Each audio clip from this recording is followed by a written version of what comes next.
In front of me is REALME GT3 and today I would like to show you how you can clone apps.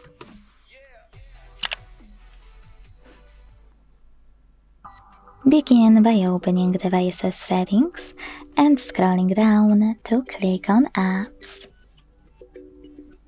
Then tap on App Cloner.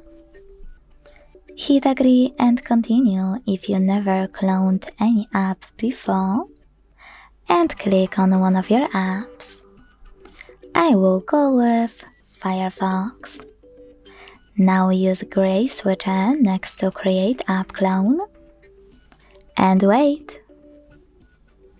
As you can see, after that my app was successfully cloned. You can always adjust those two options by clicking on Rename App Clone, typing in whatever you want to and hitting Save, and then clicking on Default App to open to apply one of those options. Always ask Original App or App Clone. To get rid of this clone, use blue switcher next to Create App Clone and confirm your choice in the pop-up.